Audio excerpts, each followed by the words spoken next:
बिस्मिल्लाहिर्रहमानिर्रहीम। अस्सलाम वालेकुम नाज़रीन, आप देख रहे हैं प्रोग्राम सिटी एट 10 और मैं हूं आपकी मेज़बान अना यूसुफ। इस दुआ और इस उम्मीद के साथ कि अल्लाह ताला हम सब के लिए आसानियाँ पैदा करे और हमें आसानियाँ बांटने की तौफीक अता फरमाए। आज के शो का आगाज़ कर लेते हैं। जो खबरें मेरे सामने हैं जी, अब मेरा तो दिल नहीं कर रहा कि मैं इनको डिस्कस करूँ, लेकिन चूँकि आमिर भाई साथ मौजूद हैं तो मैं ज़रा आज चुप रहूँगी। आमिर भाई दिल खोल के भड़ास निकाल लें। तो समझ से बाहर है, कल आटे की कीमत में इजाफा हुआ और यहाँ दफ्तर से निकलने से पहले आपको एक बार फिर से पता चल गया आटे की कीमत में इजाफा हो रहा है।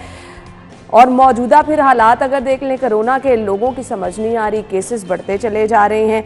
तो सबसे पहले अपडेट कोविड की मैं आपके साथ शेयर कर देती हूँ। लाहौर में कोरोना के वार जारी हैं।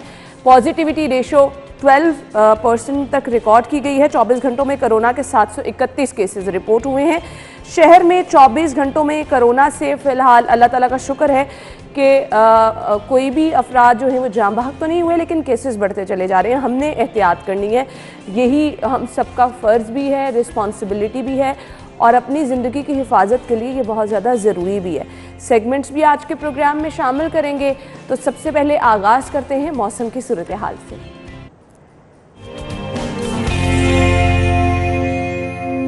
जी, तो कोमल हमारे साथ मौजूद हैं। कोमल, बताइए मौसम कैसा है? मुझे शायद स्टूडियो में भी आज गर्मी सी फील हो रही है।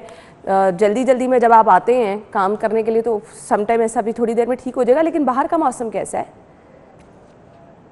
जी बिल्कुल अना, शहर में मौसम जो है वो बहुत ज़्यादा सुहाना है। कभी सूरज तो कभी बादलों का राज बरकरार है। जैसे ही सूरज जो है वो आंखें दिखाता है तो मौसम में गर्मी और खुश्की महसूस होती है और हल्की हल्की हब्स का भी एहसास बढ़ता है। लेकिन यूं ही बादल जो है वो आसमान को अपनी लपेट में लेते हैं तो मौसम बहुत ही ज़्यादा सुहाना और खुशगवार हो जाता है। इस वक्त भी कुछ ऐसी सूरत हाल है, मतलब जो है जुज़वी तौर पर मुतदिल दिखाई दे रहा है और हल्की हल्की हवाओं का सिलसिला भी बरकरार है। मौजूदा दर्जा हरारत के हवाले से बात की जाए तो इस वक्त दर्जा हरारत जो है वो 30 डिग्री सेंटीग्रेड रिकॉर्ड किया जा रहा है, जबकि हवा में नमी का तनासुब 78% और हवा की रफ्तार जो है वो 10 किलोमीटर फी घंटे के हिसाब से रिकॉर्ड की जा रही है। ठंडी ठंडी हवाओं का सिलसिला जो है मौसम में बेहतरी की तरफ लेके जा रहा है। और बात की जाए दिन भर के हवाले से तो महकमा मौसमियात की जानिब से आज दिन भर के हवाले से कहा जा रहा है कि कम से कम दर्जा हरारत जो है वो 24 डिग्री और ज़्यादा से ज़्यादा जो है वो 31 डिग्री रहने वाला है। और बारिश के हवाले से महकमा मौसमियात का कहना है कि जुम्मा हफ्ता इतवार जो है वो बारिशों का सिलसिला शहर भर में जो है वो दाखिल होगा और शहर को भिगा देगा।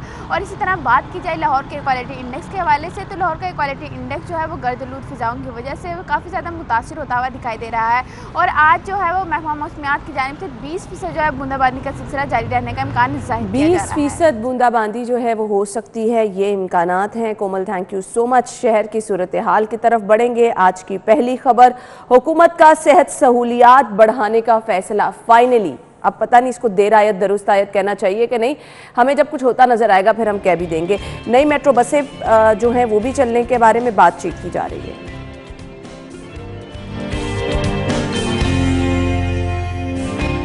नई मेट्रो बसें पहले रोज ही जवाब दे गईं। एक बस का इंजन खराब, दूसरी के टायर जवाब दे गए। और लेस्को के नए मीटर खराब, कंपनी को लाखों का नुकसान।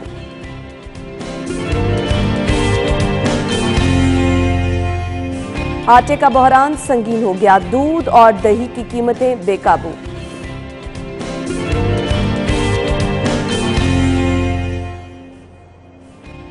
खबरें आपके सामने हैं, इसमें मेरा कोई कसूर नहीं है। खबरें आयशा सिलेक्ट करती है। आमिर भाई की तरफ मैं चलती हूँ। अस्सलाम वालेकुम। वालेकुम अस्सलाम। क्या हाल चाल है आप? अल्लाह करम शुक्र। मैं आज चुप कर जाऊँ? नहीं, चुप क्यों करना है आपने, और अच्छी खबरें भी हैं। मुझे तो हैरानगी हुई कि जब आपने ये कहा कि अच्छी खबरें नहीं है। देखो ये अच्छी खबर नहीं है। आटा महंगा हो रहा है तो इससे किसान को फायदा होगा। खुदा का खौफ करें आमिर भाई, किसान को फायदा होगा, किसान को फायदा। दालें महंगी हो रही हैं तो इससे किसान, देखें इस मुल्क में 21 करोड़ 95 लाख माफिया है। जब तक ये माफिया जिंदा है हुकूमत से इतना से नहीं चल सकती। तो हमारे लीडर जो हैं उन्होंने पहले दिन से कहा था कि आपने घबराना नहीं है और मैं माफिया का मुकाबला करूंगा।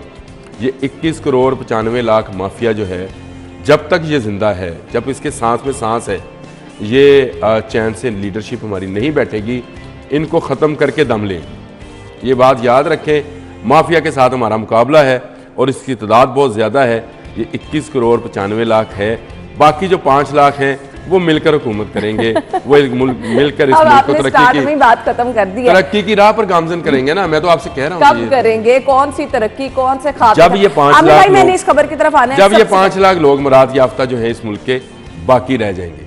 21 करोड़ 95 लाख माफिया कीड़े मकोड़े, ये जो घटिया लोग हैं, जब तक ये जिंदा हैं तब तक हमारी लीडरशिप इस माफिया के खिलाफ जो है मुतहिद है और इस माफिया को खत्म करने देने वाली खुदा की जात है, हम उस पर एतमाद करें बैठे। हम दूसरी खबर की तरफ भी आएंगे, अभी पहले जो अच्छा रिस्क अल्लाह ने देना है। वैसे आपने बात तो बड़ी अच्छी की, महंगा रिस्क किसने देना है? वो हुक्मरान बैठे, वो अल्लाह ताला राज़िक है। ये महंगाई जो है ये इंसानी है और इसको बिल्कुल हरगिज हमें इसको उस तवक्कल पे नहीं डालना चाहिए जिसकी तरफ अना आप लेके जा रही हो। हुक्मरानों की गलतियां अवाम भुगतनी हैं और आने वाले नस्लें भुगतनी निकल जाए। आमिर भाई फिर क्या चाहते हैं आप? मैं ही तो ये चाहता हूं कि लोग जो हैं अब अपने किए पर पछताएं, सिर्फ पछता ले, एहतजाज ना करें, चले नहीं जाना अपने रोड से। थोड़ा वक्त रह गया, अब पता नहीं लोग पछताते हैं कि कौन पछताता है। थोड़ा ही वक्त रह गया, मुझे पहली खबर की तरफ आने दे। किसका रह गया? अवाम का।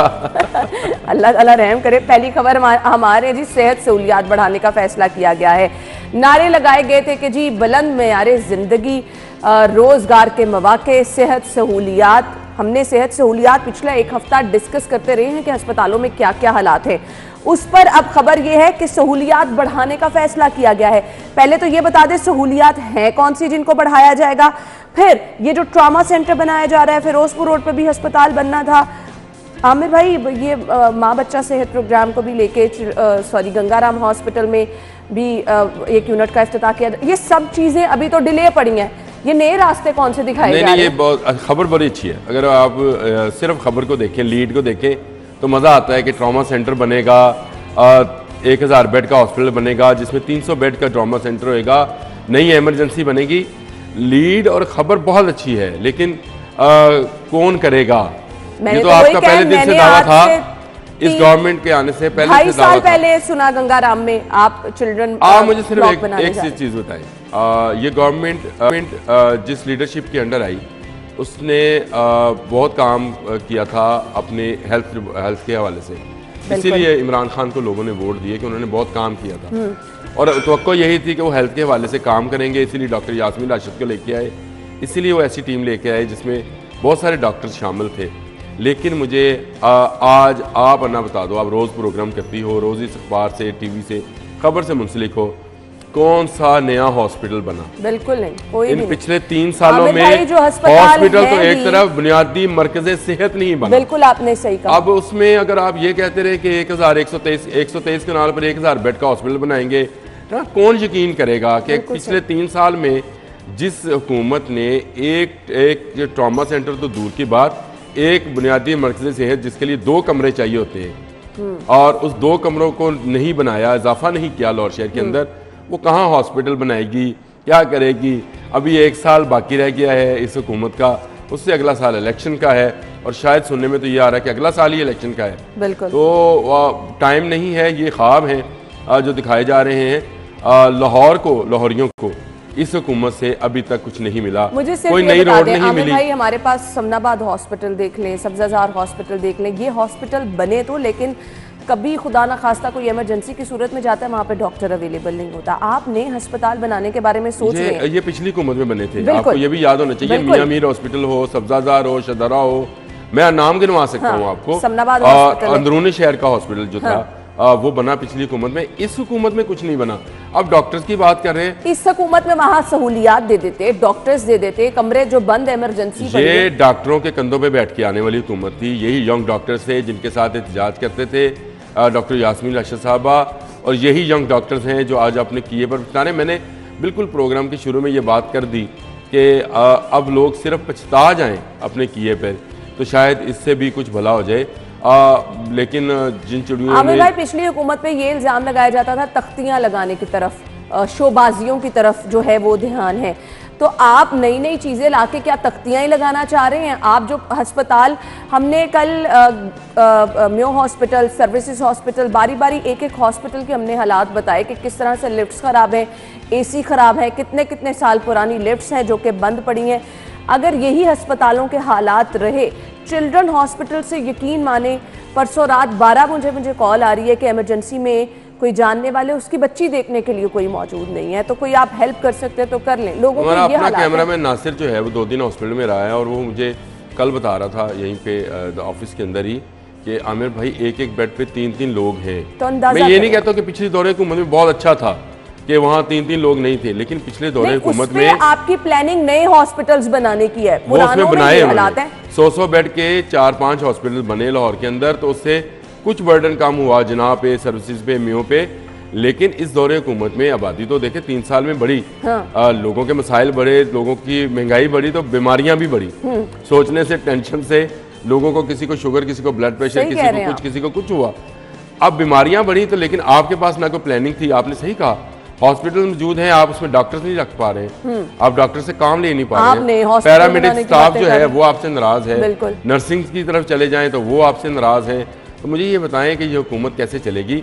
और डॉक्टर यास्मीन राशिद साहबा के लिए मैं समझता हूँ बहुत बड़ा चल रही है आमिर भाई, अवाम ही रुकी बैठी है, अवाम के लिए मुसीबतें हैं, हुकूमत तो चल रही है, हुकूमत चल रही है, अवाम रुक गई। बिल्कुल सही आपने कहा।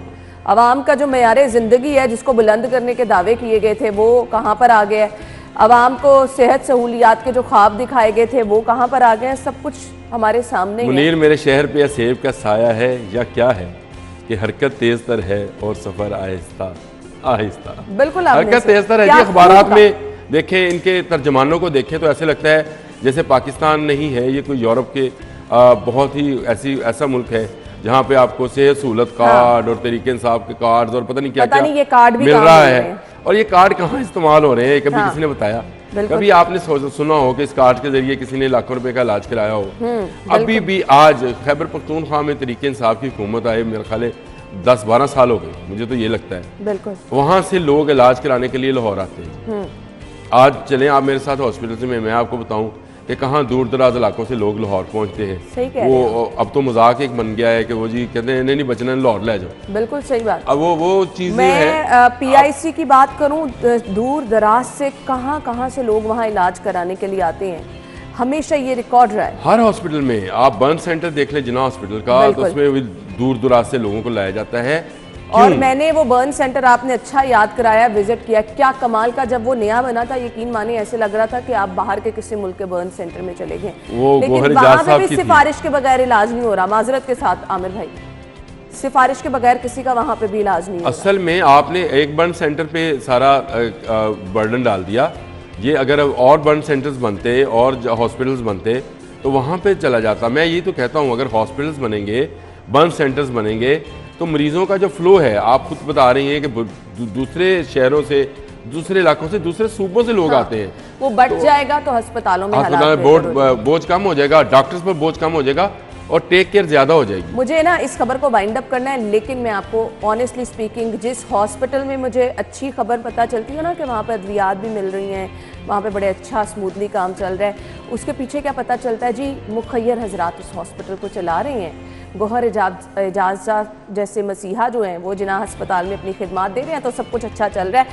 अदरवाइज किसी हॉस्पिटल से आपको ये खबर नहीं मिलेगी। पोलियो मुहिम की तरफ आते हैं, 20 सितंबर से शुरू होगी। कमिश्नर ने अफसरान को टास्क दे दिया है, एक के बाद एक पोलियो मुहिम। कभी नताइज बहुत अच्छे आ जाते हैं, कभी नताइज अच्छे नहीं आते हैं, टीमें वही हैं, आपकी स्ट्रेटजी एक ही है, आपकी कारकर्दगी एक ही है।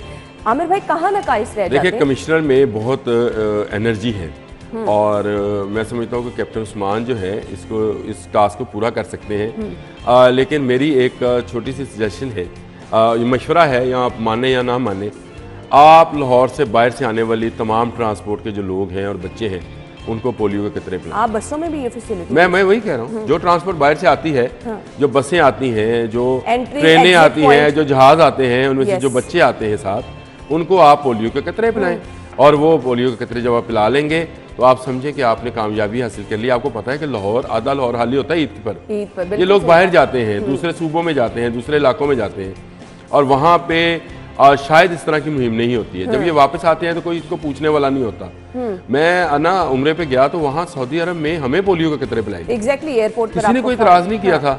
किसी को क्या इतराज हो सकता है? अगर आप इस शहर में आना चाह रहे हैं तो आपको पोलियो के कतरे पिलाना होंगे। अगर ये बन जाए, एक असूल वज़ा कर लिया जाए, तो मेरा ख्याल है कि इससे मजीद हम बच सकते हैं। दुनिया में अब मेरा ख्याल है 1 या 2 मुल्क रह गए जिनमें पाकिस्तान भी बदकिस्मती से शामिल है, जहाँ पे पोलियो अभी भी एग्जिस्ट करता है। और पूरा यूरोप जो है, पूरा अमेरिका जो है, या तरक्की याफ्ता दुनिया कहनी चाहिए, इवन सऊदी अरब भी, वो आपकी तरफ शक की निगाह से देखते हैं जब आप उनके मुल्कों में जाते हैं कि आप पता नहीं कौन सा जरासीम जो बीमारी है वो लेकर उनके मुल्क में जा रहे हैं। तो इसका हल मैं कमिश्नर साहब को ये बता रहा हूँ कि आप जितनी बाहर से ट्रांसपोर्ट आती है, ट्रेन आती हैं, जहाज आते हैं, उनमें जब बच्चे आते हैं उनको आप पाबंदी लगा दें। उसके बगैर कोई एंटर नहीं हो सकता। एंट्री एग्जिट पॉइंट है, वहां पर अपनी टीमें तैनात कर दें। फिर ये जो आप 1-1.5 महीने बाद मुहिम चलाते हैं, इसके नतीजे में मौसर तभी आपको मिलेंगे। तभी मिलेंगे जब आप ये काम, ये प्रैक्टिस कर लेंगे। लेकिन आमिर भाई, अभी भी मैं आपको बता दूं, कुछ लोग जो अभी कोरोना वैक्सीन के लिए जिद्दी है ना, पोलियो के लिए भी अभी भी ऐसे लोग हैं। नहीं, वो तो ऐसी लोग अफवाहें फैलाते हैं, सीरियसली ऐसी अफवाहें फैलाते हैं कि यकीन करते हैं कि मैंने 3 दफा 4 दफा और पोलियो तो मैं बचपन से सुनती आ रही हूँ, लोगों के माइंड सेट ही नहीं चेंज। हमें इंजेक्शन लगे हुए फिरकी वाले, बिल्कुल आप सही कह रहे हैं, इंजेक्शन लगते थे। अब वो बच्चों को जब कतरे पिलाए जाते हैं तो मुझे नहीं समझ आती कि वालिदैन क्यों रेजिस्ट करते हैं। बिल्कुल जी, तो वालिदैन से भी हमारा ताउन की अपील है जी। आप ये टीमें बहुत मेहनत करती हैं, घर घर जाती हैं, इन टीमों की रिस्पेक्ट करें, बिल्कुल इनकी रिस्पेक्ट करें, इनके साथ ताउन करें। वो डेंगू की टीमें हो, मार देगी जितनी दफा उसने मुझे ब्रेक का कह दिया। हमें भैया मुझे ब्रेक ले लेनी चाहिए। नाज़रीन, ब्रेक हम लेते हैं। ब्रेक के बाद हमने नई मेट्रो बसों की हालत जो है वो डिस्कस करनी है। ब्रेक के बाद ज्वाइन करेंगे, स्टे विद अस।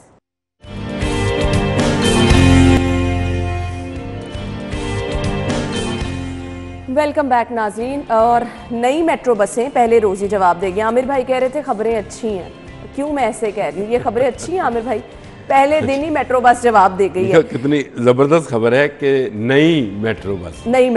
अब इसका मतलब है कि नई चीज की खुशी अलग होती है, नई चीज की खुशी अलग होती है और होता है कि 4 दिन चलेगी। बिल्कुल ऐसे ही है।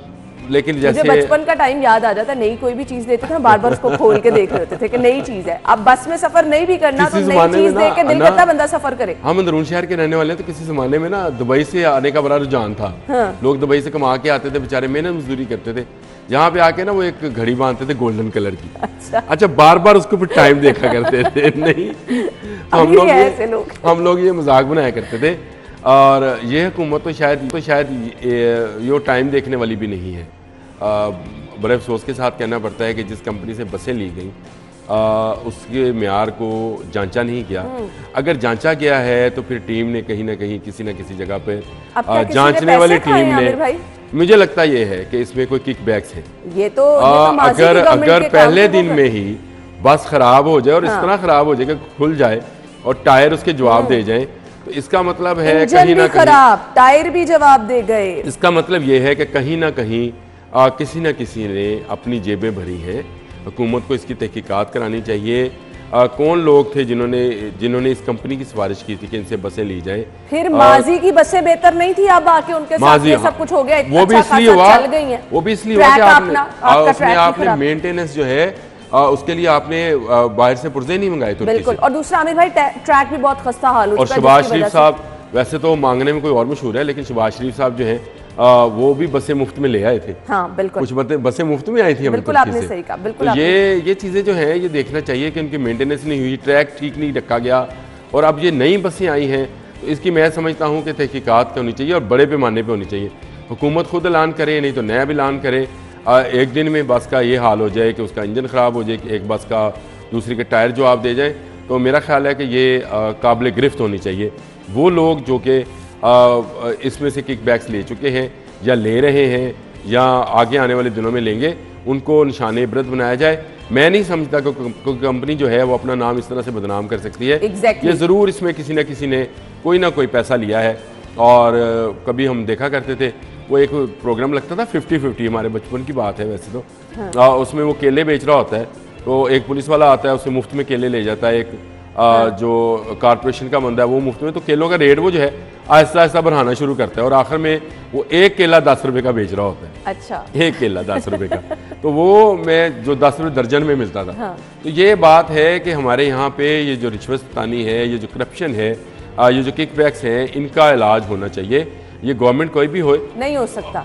नहीं, एंटी करप्शन नैब इतने इदारे हैं हमारे पास, वो तहकीकात करें कि क्यों ये बसें खराब हुई, इसके पीछे वजह क्या है। नई बस का खराब होना जो है ये लम्हा फिक्रिया है। अच्छा, पुरानी कल बसें तो हमने चले ना लोगों मेंटेनेंस के की वजह शॉर्ट्स परसों दिखाए थे कि लोग किस तरह से सस्ती सफरी सहूलत के लिए परेशान हैं। 11 रोज मेट्रो बस मअतल रही, गुज़श्ता रोज इसको दोबारा बहाल किया गया, 55 बसों को ट्रैक पर उतारा गया और हालात ये हैं। आमिर भाई, अब जो लोग 30 रुपए के सफ़र के लिए आते हैं मेट्रो के ट्रैक पर और उनको घंटों इंतज़ार करना पड़ता है सिर्फ और सिर्फ ना, और भी बहुत सारे प्रॉब्लम्स हैं इसकी। जो वो कार्ड देने वाली मशीनें हैं जो देखती हैं वो भी ख़राब हैं बिल्कुल। और इनके मैं समझता हूँ कि ये पूरी एक ऐसी तहकीक है जो आने वाली हुकूमत ना कराए, ये हुकूमत खुद करा ले। मैं मशवरा है, मैं पिछली दफ़ा भी आज जब आया था तो मशवरा दे के गया था बुज़दार साहब को। हुकूमत की तहकीकात तो मुकम्मल कर नहीं, उसको छोड़ दें। आप अपने दौर के जितने भी इस तरह के मंसूबे हैं, आप करप्ट नहीं हैं।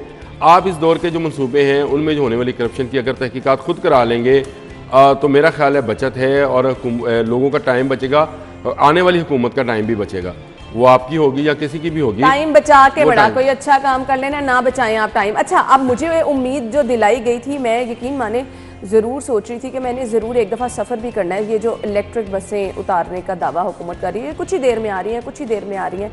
अगर इन बसों के ये हालात हैं, हमारे माहौल को लेकर, जिस तरह का हमारा इन्वायरमेंट है उसको लेकर, क्या वो इलेक्ट्रिक बसें आपको एक से दूसरे दिन चलती नजर आएंगी? उनको चार्ज कहाँ करेंगे? मुझे सिर्फ ये बता। पहले CNG बसें आई थी, वो कहाँ गई? वो कहाँ गई? वो किसी को नजर आती है अभी? बिल्कुल नहीं, बिल्कुल मुझे नहीं। तो वो धुआं देती, किसी की टूटी फूटी बसें अभी भी नजर बिल्कुल है, वो काली धुआं देती बसें जो है। CNG बसें कोई यहाँ से टेढ़ी है, कोई इधर को गिर रही है। आप मुझे बताएं CNG बसें कहाँ गई? ये इलेक्ट्रिक बसों का हाल होएगा। और ये सारी वो चीज़ें हैं जो कि शायद इनको तर्जुमान बताते हैं कि इस तरह का काम करें।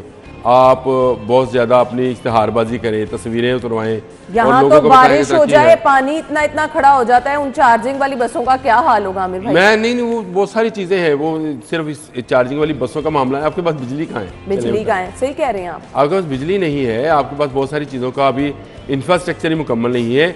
बसें जिन रोड्स के ऊपर चलनी है उन रोड्स की हालत ज़ाहिर ठीक नहीं है। बिल्कुल, आपने आप शहर के अंदर जरा घूम के देखें, आप सिर्फ छोड़ दें, सबसे मेन आर्टरी जो है इस वक्त हमारी फिरोजपुर रोड है। हाँ। अरफा करीम टावर से अगर आप टुवर्ड्स मॉडल टाउन की तरफ जाएं तो मैं आपको गिन के बता सकता हूँ कितने खड्डे और कहाँ पे हैं। बिल्कुल आपने सही कहा। और ऐसी खराब रोड के ऊपर भी लोग जो है वो चल रहे हैं और गाड़ियाँ चला रहे हैं, तो उनकी गाड़ियाँ तबाह हो रही हैं। बहुत सारी रोड्स का तो आपने बेड़ा गर्क कर दिया। किसी जगह पे आपने कोई मेंटेनेंस रखी नहीं है, ना रोड्स की, ना इंफ्रास्ट्रक्चर की, ना बसेस की, तो फिर आप पब्लिक ट्रांसपोर्ट कैसे चला सकते हैं? मुझे ये बताएं आप। इसकी तहकीकात में फिर दोबारा कह रहा हूँ कि हुकूमत इसकी तहकीकात कराए, कहाँ करप्शन हुई है उसको अभी से डिग आउट करें ताकि लोगों को निशाने इबरत बनाया जाए और हम भी कहें कि हाँ हुकूमत ने करप्शन पकड़ी है। लेकिन अगर आप नहीं पकड़ेंगे तो इसका मतलब यही होगा कि आप भी इस जुर्म में शामिल हैं। आप भी इस जुर्म में शामिल हैं और आपकी पुष्टपनाही हासिल है इन तमाम तर चीज़ों को। ब्रेक की तरफ हमने जाना है, वापस आएंगे तो अगली खबर डिस्कस करें। लेस्को से खबर है, मीटर खराब, कंपनी को लाखों का नुकसान। ये कोई नई चीज़ नहीं है, ट्रांसफार्मर खराब हो जाना, मीटर खराब हो जाना, फिर मीटर टैंपरिंग होना, फिर नए मीटर ना मिलना, ये रोज़ाना का एक मामूल बन चुका है। ब्रेक के बाद आते हैं, इस पर बात करेंगे, हमारे साथ ही रहिएगा।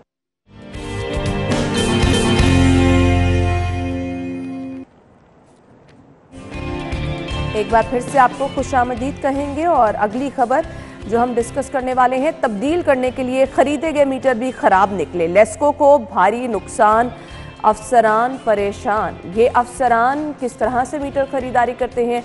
कोई तो स्टैंडर्ड बनाए गए होंगे, कोई तो SOPs बनाए होंगे। नई चीज़ आप खरीदे जा रहे हैं, पहले नई बसें खराब हो गई, अब नए मीटर खराब हो गए। आमिर भाई क्या हो रही है सब? पता नहीं, मैं किसी और ख्याल में था, कोई अमेरिका के, तो अब मुझे लगा जैसे तब्दीली वाले खराब निकले। ये कहा आपने? नहीं मैंने तब्दीली वाले खराब ही निकले। नहीं, तब्दील करने के लिए खरीदे गए मीटर खराब निकले। मैंने कहा तब्दीली वाले भी खराब ही है।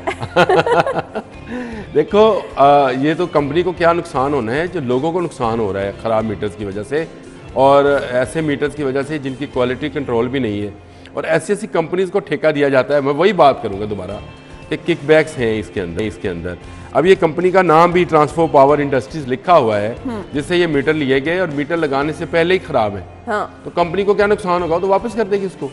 लेकिन वो जो मीटर दोबारा बन के आएंगे इसी कंपनी से, वो जब लगेंगे 3 फेज मीटर, तो आप समझे कि सार्फिन का दवालिया निकलने जा रहा है। बिल्कुल सही कह रहे हैं। वो खराब मीटर्स कितना रीडिंग कर दें क्या कर दें क्या ना कर दें। अब और तो लोग ये शिकायत कर रहे हैं कि जो नए मीटर इससे लगा है उस पे तो धड़ाधड़ वो मीटर चल रहे हैं। इससे बड़ा शहरियों के साथ धोखा या फ्रॉड क्या होगा। सही कह रहे हैं। आपके मीटर्स बाहर बिजली के पोल पे लगे हैं और वहां पे लगे मीटर अगर खराब हो जाए तो आप पर बिल डाल दिया जाता है, चाहे वो जितना मर्जी डाल दें, और फिर आप मिन्नतें करते फिरे, फिर आप किसी एसडीओ के पास जाएं, किसी एक्सीएन के पास जाएं, कोई आपका सुनने वाले, वो ज्यादा से ज्यादा कहेंगे हम किस्तें करा देते हैं आपकी, आपको ये माफ नहीं होना, आप जमा कराएंगे, अब तो पे करना पड़ेगा। पहले थे घरों के अंदर मीटर लगे हुए, चले मीटर खराब होता था तो घर वाले की जिम्मेदारी थी। मैं ये समझता हूँ कि उसकी जिम्मेदारी थी, जल गया क्यों जला, शॉर्ट सर्किट क्यों हुआ, बाकी चीजें क्यों।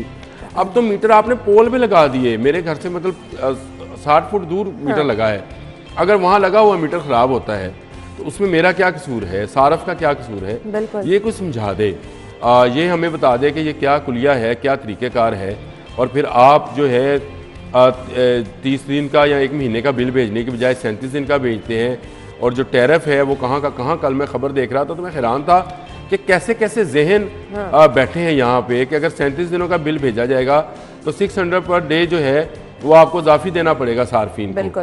वो आप करोड़ों का डाका डालते हैं तो वो ये चोरों को पड़ गए मोर वाला हिसाब है, ये कोई नुकसान कंपनी का नहीं होगा। ये उस कंपनी का समझे कि नुकसान है जिसका आइडेंटिफाई हो गया कि इनके मीटर्स ख़राब है, वो वापस चले जाएंगे, वही कंपनी आपको दोबारा मीटर्स दे देगी क्योंकि आपने उससे किसी ना किसी तरीके से कुछ ना कुछ तय किया होगा। मुझे लगता ये है, बिल्कुल हो सकता है ना हो, ये आप बहुत ईमानदार लोग हैं। तमाम सिचुएशन में सारिफ का बता दे क्या कसूर है, जिसने प्रॉपर पैसे भी भरने हैं, जिसने प्रॉपर प्रोसीजर के तहत फॉर्म फिल करके एप्लीकेशन दे के मीटर हासिल करना है, प्रॉपर पैसे देने और पता चल रहा है जी मीटर खराब। सारिफ का कसूर ये है कि वो पाकिस्तान का शहरी है, ये उसका सबसे बड़ा कसूर ये है, उसका जुर्म है ये कि वो पाकिस्तान का शहरी है। मैंने अपने घर पे मीटर लगवाना है और पिछले 2 माह से वो फाइल जो मैं खुद जमा करा के आया, वो आपका महकमा जो है वो इनकारी है कि जी वो फाइल हमें मिल ही नहीं रही। कहता है जी ये हज़ारों फाइलें पड़ी हैं, इसमें से ढूंढ लें आपकी फ़ाइल, पर्ची मेरे पास है, मैं खुद जमा करा के आया हूँ। फिर मैंने कहा यार मैं जिस लड़के को जमा करा के गया था वो कहाँ है? कहते जी वो छुट्टियों पर है, वो आएगा फिर उससे पूछ लीजिएगा फ़ाइल कहाँ है। हालांकि अगर उससे वक्त पैसे दिए जाते तो शायद वो फाइल निकल भी आती, आगे चल भी पड़ती और मीटर लग भी जाता, लेकिन कोई पूछने वाला क्योंकि नहीं है। कहीं पे आसान काम है क्या, गैस के मीटर लगवाने हैं तो वो आपको अर्जेंट फीस के लिए साल इंतजार करना पड़ता है, और कल हमने कहा कि मजीद मुश्किल हो जाएगा गैस के मीटर लगवाना। गैस के मीटर तो बहुत ही मुश्किल है, बिजली के मीटर का हम समझते थे कि आसान है, लेकिन वो बड़ा मुश्किल। ऐसा ऑनलाइन है, ऑनलाइन आप दरखास्त जमा कराएंगे लेकिन फिर आपको फिजिकल जाके भी जमा करानी पड़ेगी, बिल्कुल, यानी डबल काम करना पड़ेगा। या तो ऑनलाइन हो तो मैं ऑनलाइन जमा कराऊं, आप वेरिफिकेशन करें मेरे शनाख्ती कार्ड से कि मेरे पास प्रॉपर्टी है नहीं है, बाकी चीज़ें हैं नहीं है। फिर उसके बाद मैंने एक फ़ाइल बनाई, फ़ाइल बना के जाके जमा करा के आया कि अब मुझे ये डिमांड नोट देंगे ताकि मैं पैसे जमा कराऊँ बैंक में। वो डिमांड नोट का देना था, 2 दिन के बाद 3 दिन के बाद उन्होंने कहा जी आपकी फ़ाइल ही गुम है, अब आप जाएँ नए तरीके से, फिर दोबारा ऑनलाइन जाएँ फिर आप करें। अब मुझे समझ नहीं आती है कि 1 मीटर लगाने के लिए एक शहरी को ये कितना तंग करते हैं, हालांकि उस शहरी ने बेचारे ने मीटर लगवाकर आप ही को पैसे देने हैं, आप ही को पैसे देने, और टाइम पे लोग दे भी देते हैं पैसे, फिर भी जो ख्वारी है, जो परेशानी है वो आवाम के लिए वबाल। 12,000 रुपये रेट है इस वक्त मीटर लगाने का। आप लाइनमैन को पैसे दें, मुझे ये ऑफर हुई थी, मैं आपको सच्ची बात बता रहा हूँ, मुझे ये ऑफर थी कि आप 12,000 रुपये दें, आप कुछ ना करें, अपने शनाख्ती कार्ड की कॉपी दें, आपके घर में मीटर लग जाएगा। अच्छा, जेन्युइन तरीके से, वो खुद ही फाइलें बनाएगा, किस तरह खुद ही सारे डॉक्यूमेंट्स बनाएगा। जिन लोगों के आप सिर्फ शनाख्ती कार्ड की कॉपी दें, 12,000 रुपये दें, मीटर आपके घर पे लगा होगा। मुझे बताएं ये इसीलिए तंग किया जाता है, मेरी फाइल इसलिए गुम है ना।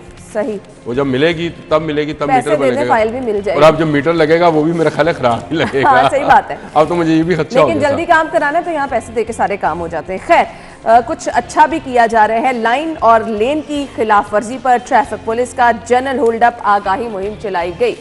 ये चीज़ें मेरे ख्याल से महज़िब मुआशरों में बहुत ज़्यादा ज़रूरी हैं।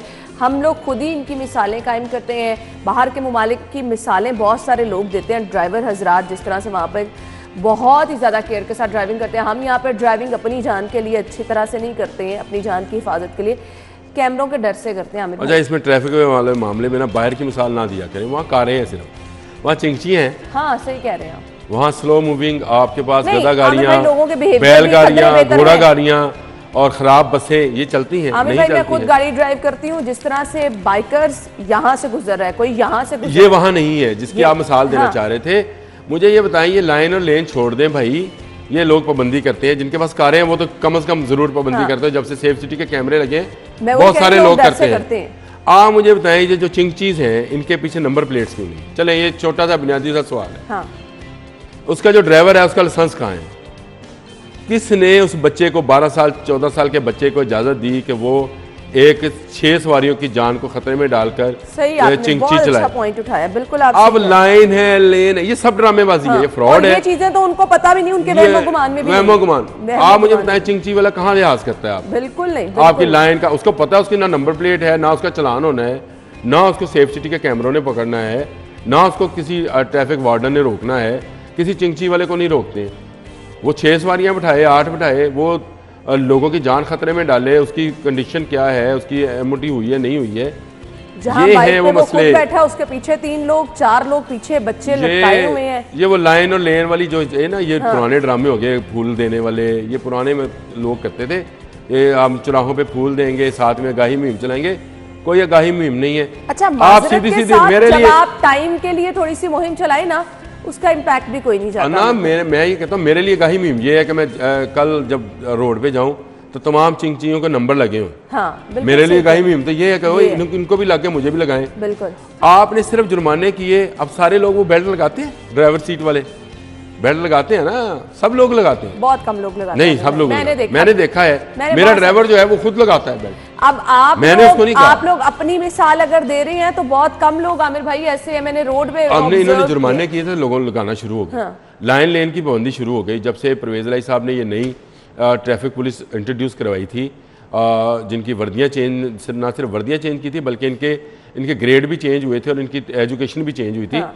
तो उन्होंने लाइन लेन की पाबंदी करा दी थी।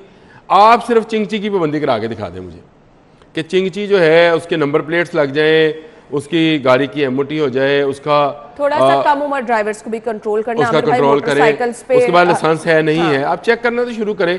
जिसका दिल करता है वो शहर के अंदर एक लकड़ी की रेहड़ी बनाता है, उसके ऊपर फल सजाता है और करोड़ों रुपए की रोड पे खड़ा होके वो लोगों के ट्रैफिक के मसाइल पैदा करता है। जिसका दिल करता है वो अपने बच्चे को एक चिंगची लेके देता है पुरानी, हाँ। और कहता है जा बच्चा रोजी कमा, नाले लोगों को मार, नाले आप मर जा। हाँ। भाई ये वाला तरीका नहीं होना चाहिए ना। आप ट्रैफिक वाले हैं, आपको तो, मैं तो इससे आगे आपकी जिम्मेदारी समझता हूँ कि ये जो फकीर हैं और ये जो वाइपर के साथ गाड़ियाँ साफ़ करने वाले मुखबरियाँ करते हैं डकैतों को कि इस गाड़ी के अंदर जो खतून है उसके पास जेवर है, ये सारे वो करते हैं वाइपर वाले। और खुदारा मैं सारे शहरियों से कहता हूँ कि वाइपर वाले को बिल्कुल गाड़ी के नज़दीक ना आने दें, उसके लिए कोई रोकथाम करें। ये लोग जो हैं ये मुखबर हैं उन डकैत के, शादियों के सीज़न में ये ज़्यादा होते हैं। सही।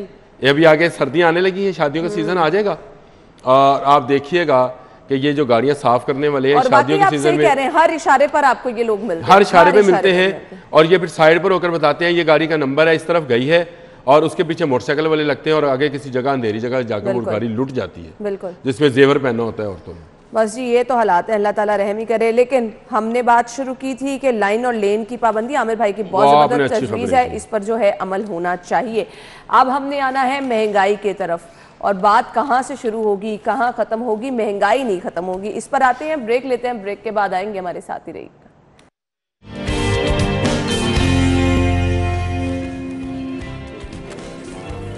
स्टूडियो में आपको एक बार फिर से खुश आमदीद कहेंगे। अगली खबर हम डिस्कस करने वाले हैं, किस किस चीज़ का नाम लूँ, किस किस का छोड़ूँ जी। महंगाई का तूफान जारी, दाल, प्याज, घी, चीनी, अंडे 21 से 37% तक महंगे। आटे के थैले का रेट फिर बढ़ गया। आमिर भाई, क्या लोग खाएं? मतलब दाल भी नहीं खा सकते, सब्जी भी नहीं ना खरीद ये सकते। खबर पढ़ते हुए ना एकदम से ख्याल आया कि जब हम लोग शहर में रहते थे ना, तो किसी का रिश्ता हो रहा होता है ना, तो कहते थे कि लड़की को ब्याह दो, लड़का कुछ नहीं तो दाल रोटी तो खिला ही देगा। हाँ, वाकई ये होता था, ये ज़रबुल मिसल था कि दाल रोटी तो खिला ही देगा। हाँ, दो और वक्त भाई रोटी ना तो आप दाल खिलाएगा ना रोटी खिलाएगा, वो मेरा ख्याल है बातों से आपकी बेटी को बहलाएगा। सही बात। और दाल रोटी के तो अब ये अमीर का खाजा बनता जा रहा है, गरीब का तो नहीं। जहाँ 1230 रुपये का 20 किलो का थैला हो जाए, तो मैं सोच रहा था कि अगर ये गवर्नमेंट अगर मज़ीद 2 साल रहती है तो ये आटे का थैला जो है ये कहाँ तक जाएगा। 665 रुपये से शुरू हुआ था और 1230 रुपये तक आ गया, और अगले 2 साल में शायद ये फिर 1700-1800 रुपये पे चला जाएगा। मेरा अपना ज़ाती ख्याल है। जिस तरह से बढ़ रहा है, एक दिन 40 रुपये बढ़ा, उससे अगले दिन 30 रुपये बढ़ गया। और ये भी और बम्पर क्रॉप है। हमारे वज़ीर आज़म साहब ने कहा था कि हमारे पास इतनी गंदम है कि संभालने की जगह ख़त्म हो गई है। पूरे 2 साल से रिकॉर्ड गंदम के दावे ही सुन, और सिर्फ दावे हैं। और जो अगर फ्लोर मिल वालों से बात कर लें तो फ्लोर मिल वाले ये बात करते हैं कि उनको गंदम फराहम ही नहीं की जा रही टाइमली, कोई काम टाइम पर नहीं। आपने वो पिछली जब सेगमेंट था तो उसमें आपने कहा था कि कितना टाइम बाकी रह गया है, तो इनके पास मेरा ख्याल है इनके पास टाइम है ही नहीं। ये इनके लिए इनके पास वक्त नहीं है सोचने का कि आवाम को कैसे सहूलत दी जाए। ये सब्सिडियाँ ख़त्म किए जा रहे हैं। ये जो अशिया ज़रूरियाँ हैं जैसे दाल है, सब्ज़ी है, रोटी है, और मैं तो अब इसको पेट्रोल भी जो है अशिया ज़रूरिया में शामिल है, उसको भी सब चीज़ें महंगी होती चली जा रही हैं। कौन बेचारा घर में किस तरह से खाना बनाता है, क्या खिलाएगा बच्चों को, उनकी न्यूट्रिशन लेवल क्या होगा। बड़ी बातें किया करते थे इमरान खान साहब कि हम वो मुल्क हैं जहाँ पे लोगों को पूरी खुराक नहीं मिलती है। वो भाई कम मिलती थी, पूरी नहीं मिलती थी, अब तो बिल्कुल नहीं मिलेगी। आप जब इतनी महंगाई कर देंगे, आज भी मैं सब्जियों के जब भाव मैं देख रहा था टिकर्स के अंदर, तो मुझे हैरानगी थी कि चीज़ें इतनी महंगी हैं। शायद हम ऑफिस में होते हैं, पीछे से सब्ज़ी घर पे आ जाती है, मुलाजिम ले आते हैं, तो मुझे अंदाज़ा नहीं होता। लेकिन जब टिकट्स देखते हैं तो पता चलता है कि तमाम सब्ज़ियाँ जो यहाँ पे हमें लगता है 70 रुपये में है, वो अगर बाज़ार चले जाएँ तो आपको 75-80 रुपये में मिलेंगी। और एक घर में खाना बनने के लिए आपको कम से कम 100-150 रुपये की सब्जी चाहिए है, अच्छा, जिसमें आप प्याज है। घर में छोटे बच्चे भी हैं, आपको दूध दही भी चाहिए। डॉक्टर्स कहते हैं बच्चों के लिए ये बहुत ज्यादा जरूरी है, दूध दही अंडे। बड़ों के लिए भी जरूरी है जी, बड़ों के लिए भी जरूरी है, हर एज ग्रुप के लिए जरूरी है।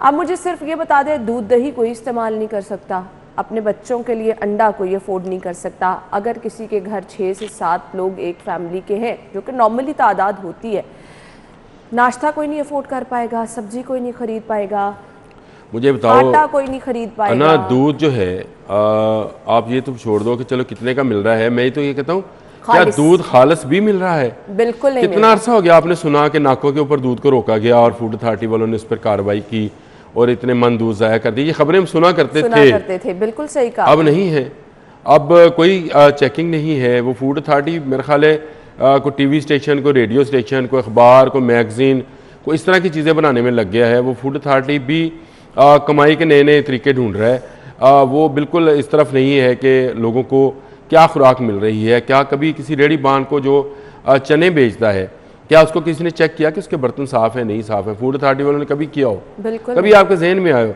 हाँ, रेस्टोरेंट्स पर छापे, जो बड़े रेस्टोरेंट, ताकि अमीर लोगों को अच्छा खाना मिले। हाँ। गरीब तो उनकी प्रायोरिटी पे है ही नहीं। तो जो मैं बात शुरू में कह रहा हूँ कि 21 करोड़ 95 लाख माफियाज हैं, उनको ख़त्म करने के लिए 5 लाख लोग जो हैं वो मुतहिद हैं। वो पाकिस्तान को तरक्की उसी वक्त दे सकते हैं जब ये माफिया खत्म हो जाए। हाँ। तो ये वो बात है। हाँ। ना दूध मिलेगा, ना दही मिलेगा, वो भी महंगा, और वो भी ना खालस। बिल्कुल। अब तो पैसे आपको प्रॉपर भरने बस एक मिसाल है, वो ग्वाले देते हैं कि जी दूध तो कट्टे भी सही नहीं मिलता।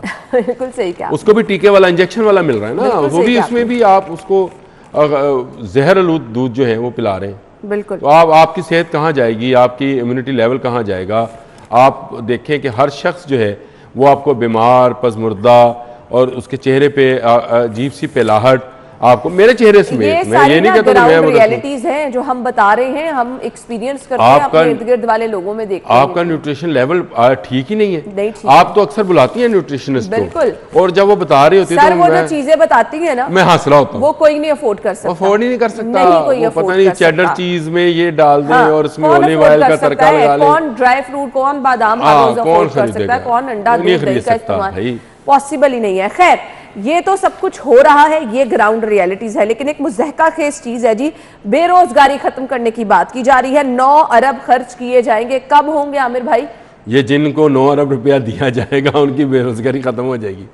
वो कोई ना कोई कारोबार कर लेंगे। ये 9 अरब रुपया बांट दिया जाएगा उन लोगों में जो पहले से अच्छे हैं। वो खुशकिस्मत, मुझे ये बता नहीं कौन वो खुशकिस्मत। वही 5 लाख में से हैं वो। ये 21 करोड़ 95 लाख वालों में से नहीं होंगे, वो 5 लाख वालों में से होंगे।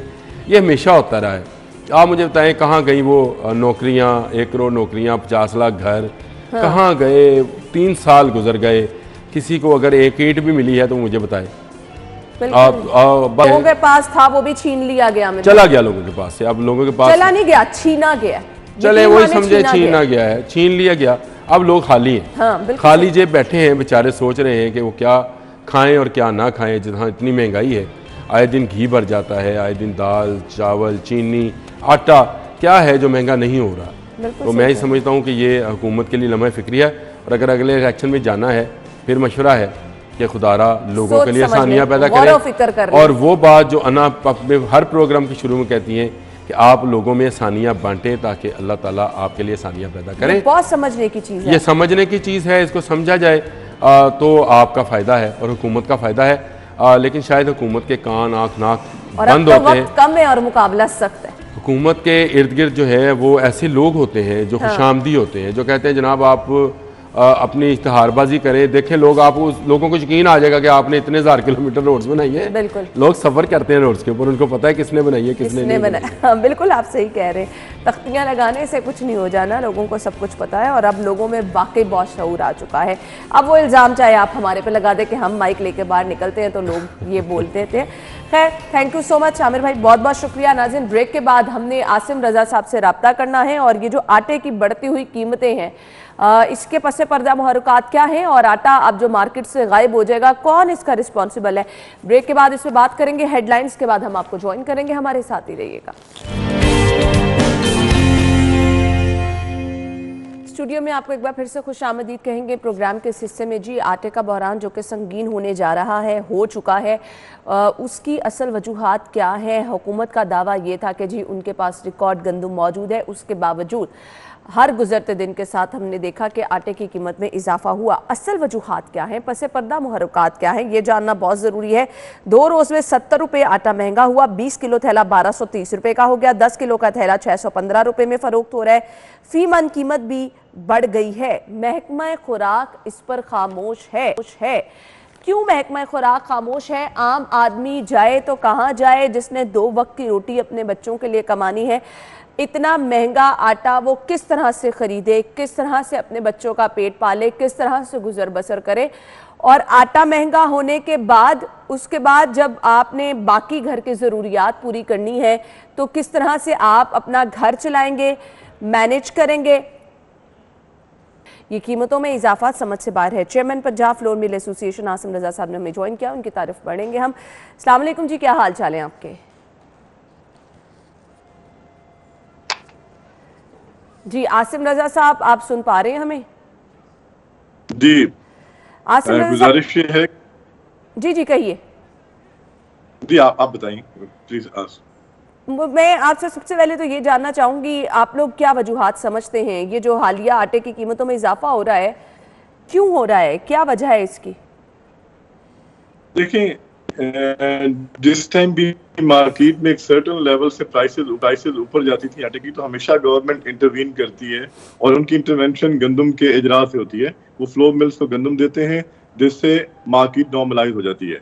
ये पहली दफा है कि इतना लेट हो गया और मार्केट में गंदम की प्राइसेस बहुत ऊपर जा चुकी हैं और अभी तक जो गवर्नमेंट ने कोई रिलीजेस नहीं की।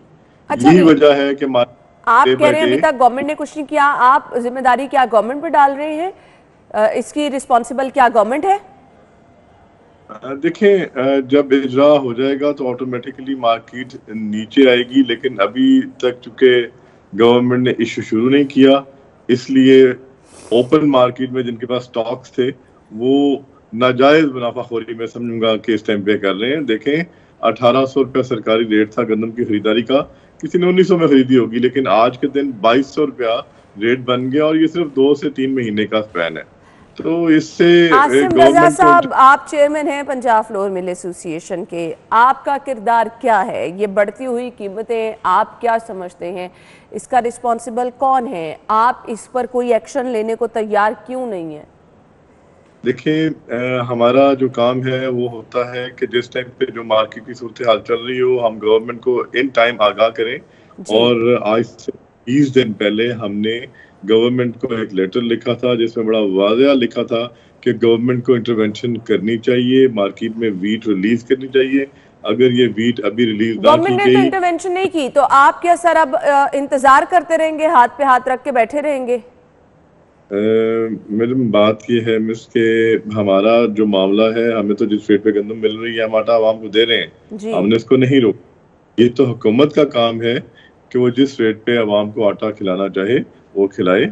इस पे हमारा तो किरदार है ग्राइंडिंग का, और वो हम अपना पूरा कर रहे हैं। जिस रेट पे भी मिल रही है, महंगी गंदम मिल रही है या जो भी यानी रेट पे मिल महंगी रही है, गंदम मिले आपका कोई कंसर्न नहीं, ये सिर्फ गवर्नमेंट का कंसर्न है। आपने सिर्फ आटा बेचना है, वो चाहे महंगा है वो चाहे सस्ता है, आवाम वो खरीदे।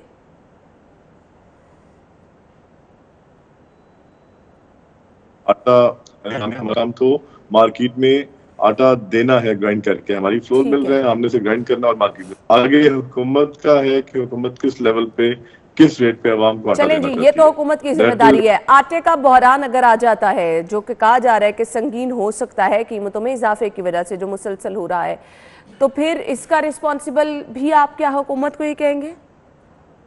देखिए, मुल्क में गंदम वाफिर मौजूद है, किसी किस्म के बहरान की कमी की कोई मैं नहीं समझता कि कोई ऐसी बात है। ये रेट्स का जो है ये एक डिफरेंट चैप्टर है, और मुल्क में गंदम ना होने का एक डिफरेंट चैप्टर है। जैसा पिछले साल आपको याद होगा कि गंदम कम थी, तो हमने गवर्नमेंट को आगाह था कि आप गंदम का बंदोबस्त करें, और 35 लाख टन गंदम इम्पोर्ट हुई। इस टाइम पे सूरत हाल ये है कि गंदम मौजूद है, गंदम की कमी नहीं है, 70 लाख टन की प्रोडक्शन है। हाँ। उसके साथ साथ कुछ 3-3.5 लाख टन का कैरी फॉरवर्ड है। तो ये all together 2 crore 80 lakh ton हमारे पास मौजूद है, जो हमारी मुल्क की जरूरत के लिए पूरी है। अच्छा आसिम रजा साहब, अगर गवर्नमेंट इस पे कोई इनिशिएटिव नहीं लेती है, आप लोग अपना काम करते रहेंगे, कीमतें इस तरह से बढ़ती रहेंगी, तो आने वाले दिनों में आपको लगता है कि इम्कानात हैं कि आटा मजीद महंगा हो सकता है? जी, वो तो रोज ब रोज आटा अभी भी महंगा हो रहा है, चूंकि डेली गंदम की कीमत में इजाफा हो रहा है। सही। और हम समझते हैं कि जब तक गवर्नमेंट इंटरवीन नहीं करेगी ये प्राइसेस मुसलसल बढ़ती रहेंगी। इसलिए हुकूमत को हंगामों पर फौरी गंदम का इजरा करना चाहिए ताकि मार्केट स्टेबल हो सके। अच्छा जी, आपने अपने प्लेटफॉर्म से कोई बातचीत करने की कोशिश की है कि हुकूमत तक असल में मसाइल क्या हैं वो पहुंचाए जाए, अवाम को अगर इससे मुश्किलात हो रही हैं? एज ए चेयरमैन आपने कोई ऐसा इनिशिएटिव लिया है? देखिए, मैंने जिस पहले आपको बताया कि एक खत लिखा, उसके बाद सेक्रेटरी फूड से भी मेरी मुलाकात हुई। उन्होंने भी कहा कि ये जो रनिंग वीक गुजर रहा है इसके अंदर पॉलिसी जो है कैबिनेट से अप्रूवल के बाद उस जो इंटरवेंशन है मार्केट में कर दी जाएगी।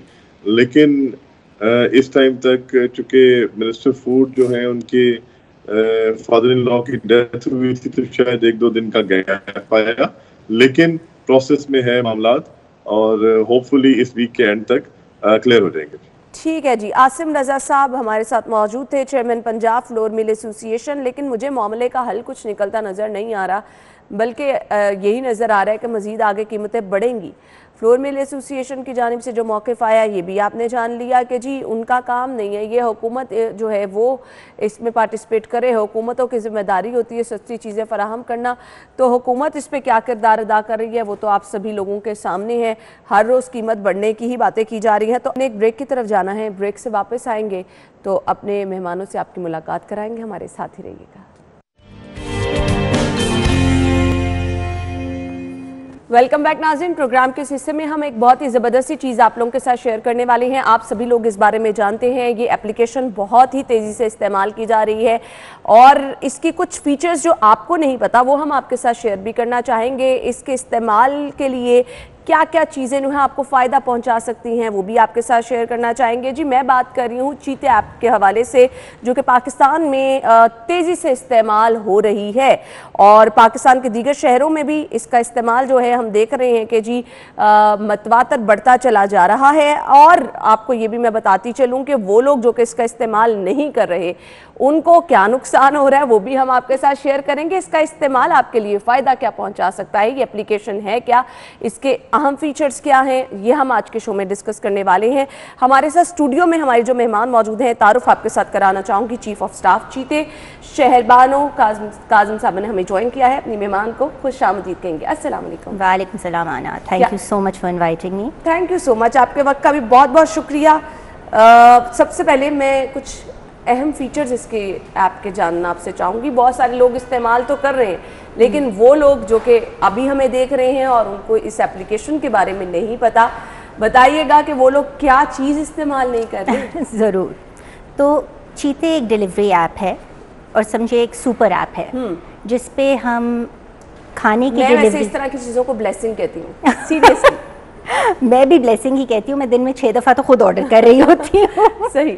मगर इससे हम खाना ऑर्डर कर सकते हैं, लाहौर में ग्रोसरी ऑर्डर कर सकते हैं। और ग्रोसरी से मेरा ये नहीं मतलब कि सब्ज़ी गोश्त वगैरह, वो भी तमाम ताज़ा मिलता है। लेकिन इस पे तमाम तरह के घर के वो प्रोडक्ट्स जो इस्तेमाल होते हैं, सफाई के मटेरियल से लेके बेकिंग के पैन्स तक कुछ भी ऑर्डर किया जा सकता है। एंड एक तो वैरायटी बहुत है हमारे पास, दूसरा 30 मिनट के अंदर डिलीवरी की हमारी कोशिश होती है, जिसका मतलब ये बहुत ज़रूरी चीज़ है। ये जो इंतज़ार करना पड़ता है ना, कोई भी खाना ऑर्डर करके, कोई भी चीज़ ऑर्डर करके, समटाइम आपके मेहमान जो है वो इंतज़ार करते रह जाते हैं। कैसे इंश्योर किया जाता है ये जो आपका रिस्पॉन्स टाइम है? सो 2 फ़र्क चीज़ें हैं। एक तो हमारी राइडर फ्लीट जो है वो हमारे अपने एम्प्लॉइज़ हैं, हम उनको पर ऑर्डर डिलीवरी के पैसे नहीं देते। ठीक है। तो वो हमारी टीम है, ट्रेंड हैं, उनका एक तरीका है ऑपरेट करने का। सो तेज़ तरीन अच्छी तरीन सर्विस देने की कोशिश होती है। उसके अलावा हमारे इतने वेयर हाउसेज़ हैं कि हम तमाम लाहौर को 30 मिनट को 30 मिनट को इंस्टेंटेनियस कह सकती हूँ मैं, फ़ौरन कवर कर लेते हैं। सही हो गया, सही हो गया। अच्छा जी, ये एप्लीकेशन हमने किस तरह से अपने मोबाइल में डाउनलोड करनी है? क्या वही तरीक़ेकार है जो नॉर्मली एप्लीकेशन? बिल्कुल, जैसे आप कोई भी ऐप डाउनलोड करते हैं गूगल से या iOS पे, दोनों पे अवेलेबल है। ठीक है। एंड यू नो उस पे जाके आप चाहे फ्रेश दूध के लिए सब्सक्राइब कर लें, गवाले ढूंढने के बजाय आप गारंटीड क्वालिटी दूध मंगा लें, दवाइयाँ ज़रूरत हो वो ऑर्डर कर लें, और अगर कभी पिज्ज़ा की क्रेविंग हो रही हो तो वो मंगा लें। ये आप पे डिपेंड करता है आप क्या खाना क्या आपकी ज़रूरत है। टाइमिंग इशू होता है कि बहुत अर्ली मॉर्निंग अगर किसी को कुछ चाहिए, उसने ऑर्डर कर दिया, तो एप्लीकेशन पे ऐसा पॉसिबल नहीं है फैसिलिटी। लेट नाइट अभी हमारे टाइमिंग्स हैं सुबह 8 बजे से रात 2 बजे तक। ठीक है। और जो 6 घंटे हम नहीं डिलीवर कर रहे उस वक्त सो जाना चाहिए। हाँ, थोड़ा सा रेस्ट जरूरी है। 6 घंटे सो लिया अच्छे काम के लिए जरूरी है थोड़ा सा रेस्ट करना। सही। अच्छा जी, दूसरा मुझे ये चीज़ बताइएगा, पाकिस्तान में ना एक दौड़ सी लग गई है सोशल मीडिया की, और जब कभी भी आपने कुछ ऐसी एप्लीकेशन डाउनलोड करनी है, कुछ कहीं से मंगवाना है, तो आप लोग देखते हैं कि जी इतनी सारी एप्लीकेशन में हम इसका इंतखाब क्यों करें? वाई चीते किस तरह से डिफरेंट है बाकी ये एप्लीकेशन से? जैसे मैंने कहा, ये एक सुपर ऐप है। ठीक है। आपको बहुत सी ऐप से बहुत सी फ़र्क चीज़ें मिल जाएंगी, मगर सिर्फ चीते पे आपको ताज़े दूध की सब्सक्रिप्शन डिलीवरी मिलेगी, दवाइयाँ मिलेंगी, और दवाइयों से क्वालिटी कॉम्प्रोमाइज़ नहीं, क्वालिटी की गारंटी तो हमारी है। हम ग्रोसरी भी अपने वेयर हाउसेस से करते हैं, जिसका मतलब है कि तमाम प्रोडक्ट हमारे पास होते हैं। ठीक है। ये नहीं होता हमने कहीं से जाके उठा के देने हैं। यू नो ठंडी चीज़ों के लिए कोल्ड चेन मेंटेन करना, वो भी हम रिस्पॉन्सिबिलिटी लेते हैं। खाने का भी अब हमारा फोकस ये है कि सबसे पसंदीदा और सबसे अच्छे जो रेस्टोरेंट्स हैं वो हमारी ऐप पे हों, ताकि लोगों को क्वालिटी मिले। बिल्कुल। That's अच्छा, कोविड की वजह से लोग बड़ा परेशान रहे और बहुत ज़्यादा एक्स्ट्रा केयर कुछ लोग करने लगे। ये तमाम चीज़ें आपकी SOPs का हिस्सा हैं कि जो चीज़ पहुंचानी है वो प्योर होने के साथ साथ प्रॉपर हाइजीन का ख्याल भी रखा जा रहा है? वो हमारा फोकस वैसे भी है कोविड के अलावा भी। ठीक है। फॉर इंस्टेंस कोविड ने लोगों को कॉन्शियस कर दिया एक्चुअली। अब कस्टमर या कंज्यूमर को पता है कि क्या देखना है, हम तो पहले से देख रहे हैं। फॉर इंस्टेंस जो हम ताज़ा दूध लेते हैं, वो जब हम कलेक्ट करते हैं तब भी टेस्ट करते हैं, उसको चिल भी हम खुद करते हैं, और आगे जाके फिर से उस पर टेस्ट हम रन करते हैं, ताकि चंद घंटे के अंदर खालिस ताज़ा दूध लोगों तक पहुंच जाए। सही। हमारे राइडर्स का टेम्परेचर लिया जाता है, वो ग्लव्स पहनते हैं, मास्क पहनते हैं। कोविड में ई कॉमर्स भी बढ़ा है ऑब्वियसली, बिकॉज लोगों ने कोशिश की है कि वो घर से बाहर ज़्यादा ना निकलें, तो इस तरह की फैसिलिटीज़ बहुत ज़रूरी थी। Another thing we did during COVID was we started an app called Cheetah Pop. हमारी जो सिस्टर ऐप है, सो हमने एक गेमिंग शो शुरू किया है, लाइव गेमिंग शो। जबरदस्त। क्योंकि लोग निकल नहीं सकते, एंटरटेनमेंट नहीं मिलती, सो अब हफ्ते में 3 दिन वो शो होता है। एंड वी आर ट्राइंग के सेलिब्रिटीज आके उसको होस्ट करें, लोग भी पार्टिसिपेट कर सकते हैं। सो इंटरैक्टिव चैट होती है। अच्छा। और वो लोग कॉल इन कर सकते हैं जब सेलिब्रिटीज़ का शो हो। फॉर इंस्टेंस कल अली अजमत आ रहे हैं। अच्छा। राइट, जुनून का कॉन्सर्ट मैंने बचपन में देखा था। बिल्कुल, बिल्कुल। और अली अजमत को 2016 के बाद मैंने परफॉर्म करते नहीं देखा। ऑब्वियसली कुछ नहीं हो रहा कोविड में। बिल्कुल। So tomorrow we will get to talk to him, but you can also win 1 crore रुपए ऑन दिस ऐप। अच्छा, ये तो आपने बात रखी है। I just realized. ये तो सबसे पहले बताने वाली बात थी। इसका तरीका मेरा एक्साइटमेंट तो अली अजमत के आने पे है ना।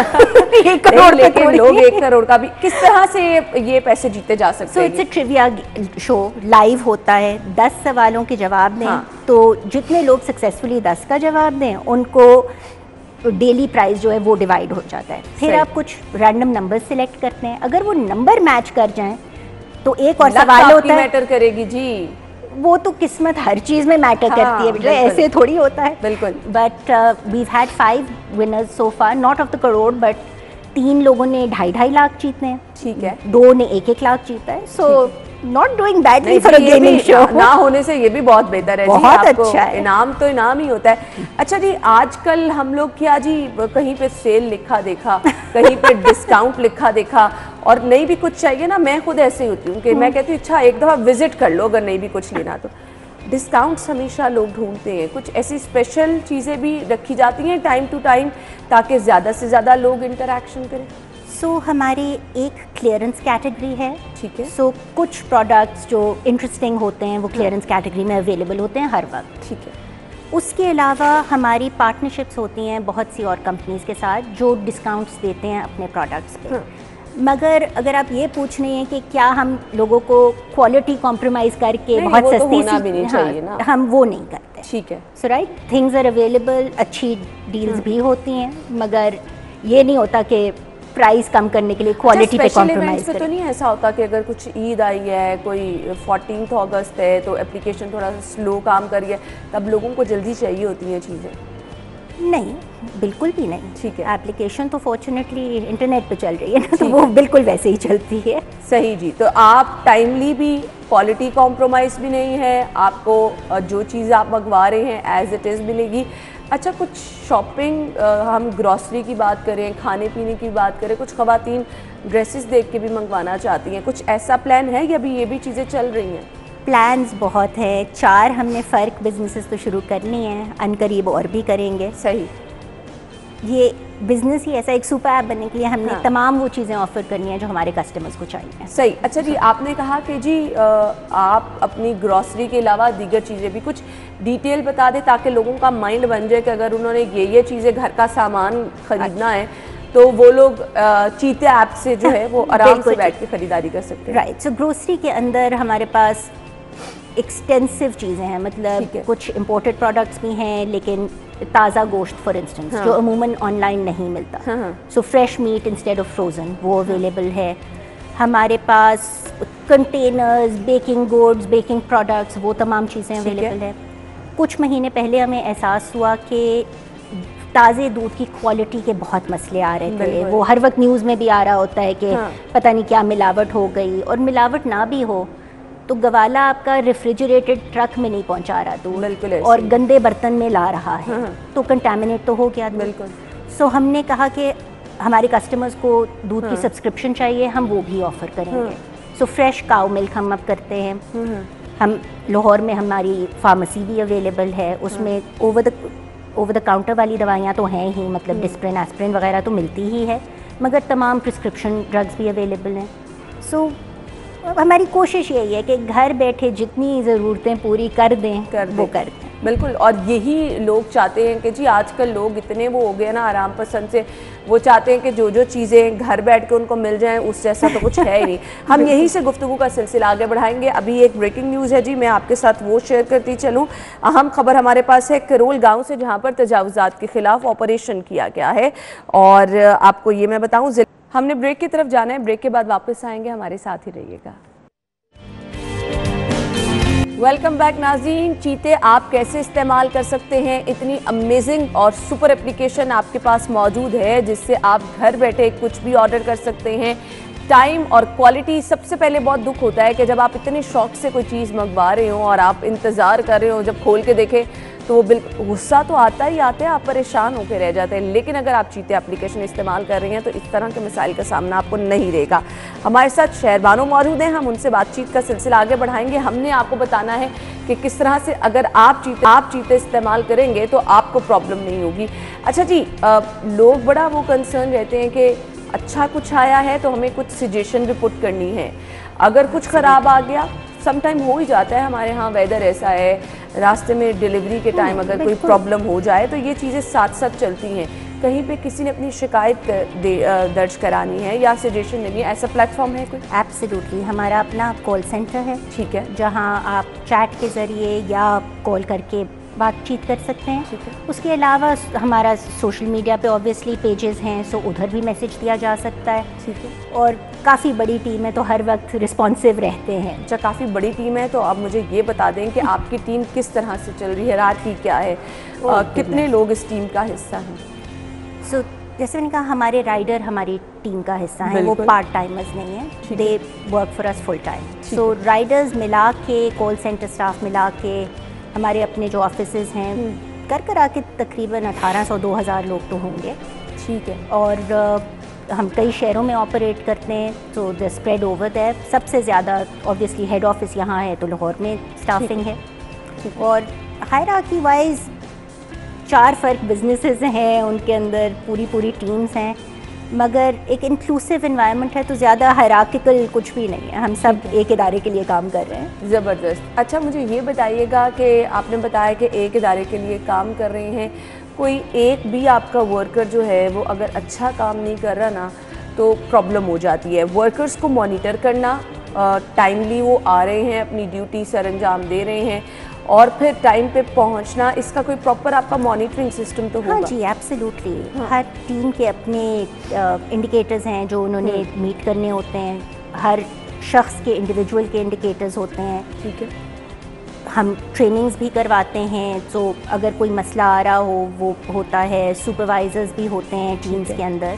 सो अल्लाह का शुक्र है, अभी आजकल तो हमें एक्सेप्शनल राइडर ज़्यादा मिल रहे हैं और एक्सेप्शनल टीम मेंबर ज़्यादा मिल रहे हैं मसलों के अलावा। अच्छा, लोग बहुत ना हर टाइम जॉब की तलाश में रहते हैं, और इतना अच्छा प्लेटफॉर्म अगर कोई मौजूद है, इतना अच्छा तरीके से अगर एक काम किया जा रहा है, कोई आपको ज्वाइन करना चाहे, चीते का हिस्सा बनना चाहे, इसके लिए क्या किया जा सकता है? तो हमें लोग रीच आउट करते हैं, वो सोशल मीडिया प्लेटफॉर्म्स पे करते हैं। लिंक्डइन पे हमें काफ़ी सीवीज़ भी आते हैं, कॉन्टैक्ट्स भी आते हैं। उसके अलावा हमारे ईमेल एड्रेसेस हमारी वेबसाइट पे अवेलेबल हैं, तो जब किसी को, हम अपनी भी जॉब पोस्टिंग्स लगा रहे होते हैं। ठीक है। सो जिसको इंटरेस्ट है वो कांटेक्ट करे, स्किल सेट मैच करता है तो अपॉर्चुनिटीज़ तो बहुत है, अल्लाह की अपॉर्चुनिटीज़ तो बहुत ज़्यादा मौजूद है। अच्छा जी, मुझे ये बताइएगा, लोग जो हैं इस टाइम ना वो बहुत इस कोशिश में रहते हैं कि उनके चीज़ें जो है लेट डिलीवर नहीं होनी चाहिए, ये इंश्योर करना, टाइम फ्रेम, और फिर इसके बाद अब क्वालिटी की तो हम बात कर ही रहे हैं ना, वो जो इंतज़ार करना पड़ता है ना कि प्रोडक्ट टाइम पे पहुंच जानी चाहिए, राइडर से रब्ता होना, इसका किस तरह से एक पूरी हिरारकी है? क्या राइडर का और आपके कंज्यूमर का रब्ता रहता है या इसके अलावा भी बीच में कोई चैनल है? सो जब आप ऑर्डर प्लेस हो जाता है और राइडर असाइन हो जाता है तो ऐप के ज़रिए ही कंज्यूमर को उनके राइडर का नंबर मिल जाता है। ठीक है। सो वो उनसे बात कर सकते हैं। ठीक है। दूसरा एक ट्रैकर है जिससे उन्हें पता चल रहा होता है कि किस मरहले पे पहुंचा है, लोकेशन कहाँ तक पहुँच गई, वेल डिस्टेंस, बट ऑल्सो अगर आपने दुम्बा कढ़ाई मंगा ली है, हाँ, तो दुम्बा कढ़ाई पकने में वक्त लगता है, पुरानी कढ़ाई तो आपको नहीं ला के देनी मैंने। बिल्कुल। सो इसका मतलब है कि आपको पता चलेगा कि अब पक गई और अब राइडर के हाथ में आ गई। ठीक है। राइट। सो पकने का टाइम अलग चीज़ है और पहुंचाने का टाइम अलग है। ठीक है। So you can track all of that. लेकिन टाइम तो मेंशन कर दिया जाता है हाँ ना, बिल्कुल, इतना टाइम वहाँ लगेगा। जाता है कि हाँ, इतना टाइम लगेगा। ठीक है। सो उस हिसाब से आप ऑर्डर बदल भी सकते हैं ना कि ठीक है। एक चीज़ में देर है तो दूसरी में नहीं। मेडिसिन वगैरह की फैसिलिटी भी है कि अगर बिल्कुल, किसी को बिल्कुल, कोई हम- मेडिसिन रात के चाहिए तो फौरी? मैंने कल खुद रात के 12 बजे मंगवाई हैं। सो बिल्कुल। चलें जी, ये मैं इसीलिए कह रही हूँ, ये ब्लेसिंग है कि सम टाइम आप घर से नहीं, अच्छा बारिश वगैरह का मौसम हो तब किसी का कुछ खाने को दिल कर रहा है, ऑब्वियसली लोग कहते हैं घर से क्या जाना है, कुछ ऑर्डर कर दे। बिल्कुल। तो आपके राइडर इस तरह के मौसम वगैरह की शिद्दत को लेकर तैयार हैं? उनके पास रेन गियर है ठीक है। और हम मॉनिटर कर रहे होते हैं कि अगर बारिश का इम्कान है तो ज़्यादा राइडर ऑन ड्यूटी हों। ठीक है। लेकिन जब कोई सड़क फ्लड कर जाए या हाँ। किसी की बाइक ख़राब हो जाए तो वो हो जाता है, तब हम कोई और राइडर असाइन कर देते हैं। ठीक है। सो तैयारी है, मगर बारिश होती है तो हमें मेहनत ज़्यादा करनी हाँ। पड़ती है। अच्छा, स्कूल कॉलेज यूनिवर्सिटीज़ में भी चीज़ें उसी तरह से डिलीवर की जाती हैं जैसे घरों में की जाती है? सो थोड़ा सा फ़र्क होता है, मतलब गेट तक पहुंच के फिर स्कूल या हाँ। की इंतज़ामिया का होता है ना कि वो अंदर से बताएं बिल्कुल। कि पिक करना है या नॉट। वो दफ्तरों में भी जैसे होता है, मगर दफ्तरों में भी डिलीवरियाँ होती हैं, स्कूलों में भी होती हैं। ठीक है। अच्छा जी, आपके लिए ये सारी फैसिलिटीज़ चीते ऐप पे मौजूद हैं, आपने डाउनलोड किस तरह से करना है हमने आपको ये भी बता दिया, क्या क्या चीज़ें अवेलेबल है हमने आपको ये भी बता दी।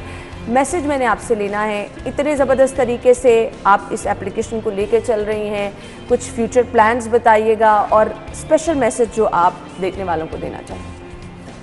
देखिए, प्लान्स हमारे ये हैं कि आपकी जो ज़रूरत हो वो पहला आपका स्टॉप चीते ऐप ही हो, और आपके और इस मुल्क में लोगों को एहसास हो जाए कि उनका वक्त कितना अहम है। बिल्कुल। राइट। सो जो आप टाइम रो करते हैं, कहीं जाके ख़रीदारी में ज़ाया करते हैं, वो आप घर बैठे किसी भी वक्त ऑर्डर करने आप तक पहुंच जाएगा। बिल्कुल। और दी अदर थिंग इसकी क्वालिटी पे कॉम्प्रोमाइज़ नहीं करना। बिल्कुल, वो तो it's लोग not करते worth भी it. नहीं, honestly speaking.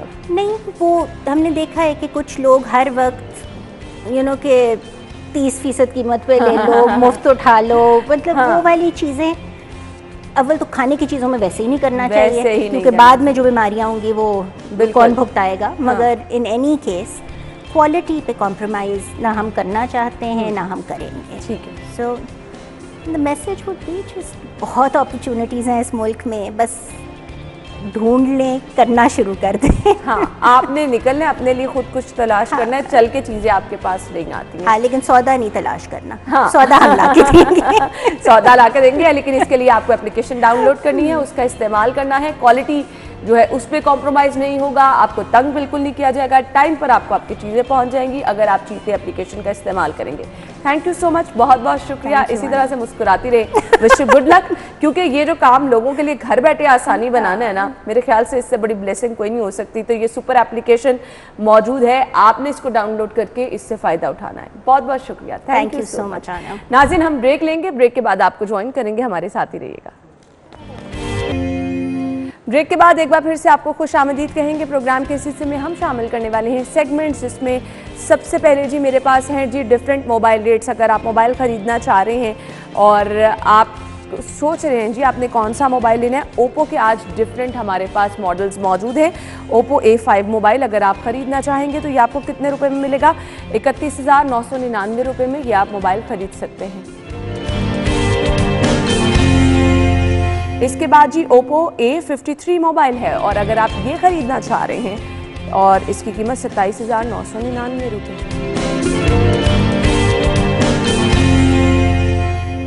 Oppo F1 mobile 23,900 रुपये में आप खरीद सकते हैं। नेक्स्ट मोबाइल जी कौन सा है हमारे पास? ओप्पो F3 मोबाइल, और ये आप खरीदेंगे 28,900 रुपये में।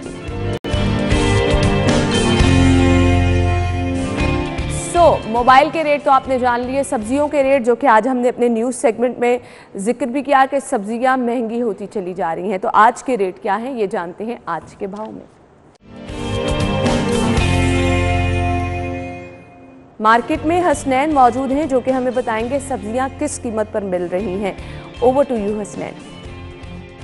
जी सब्ज़ी मंडी में अगर सब्जियों की कीमतों की बात की जाए तो वो आसमान से बातें कर रही हैं। ख़ास तौर पर जो आड़ती और फड़िए हैं उनकी जानिब से जो कीमतें हैं वो बढ़ा दी गई हैं और मनमानी जो कीमतें हैं वो ख़रीदारों से वसूल कर ली जा रही हैं, और जिसके ऊपर जो ख़रीदार हैं वो भी शिकवा कना है कि जो प्राइस कंट्रोल कमेटियाँ हैं या फिर जो मजिस्ट्रेट है उनकी जानिब से सब्ज़ी मंडियों में जो कीमतें हैं उनको कंट्रोल नहीं किया जा रहा। अगर बात की जाए सब्जियों की कीमतों में तो जो अदरक है जी, जो अदरक की सरकारी कीमत है वो 390 रुपये है, लेकिन ओपन मार्केट में जो अदरक है वो 450 रुपये किलो तक फ़रोख्त हो रहा है। इसी तरह अगर बात की जाए आलू की तो जो आलू की कीमत मार्केट में है वो 45 रुपये फ़ी किलो है, लेकिन ओपन मार्केट में 55 रुपये फ़ी किलो तक फ़रोख्त हो रहा है। बात की जाए प्याज की तो जो प्याज की कीमत है जी वो 58 रुपये सरकारी कीमत है, लेकिन ओपन मार्केट में 70 रुपये फ़ी किलो तक फ़रोख्त हो रहा है। इसी तरह अगर बैंगन की बात की जाए तो जो सरकारी कीमत वो 34 रुपये है, लेकिन 60-65 रुपये फ़ी किलो में फ़रोख्त हो रहा है। बात की जाए सब्ज़ मिर्च की तो सब्ज़ मिर्च की जो कीमत है जी सरकारी वो 57 रुपये है, लेकिन वो 80 और 90 रुपये फ़ी किलो में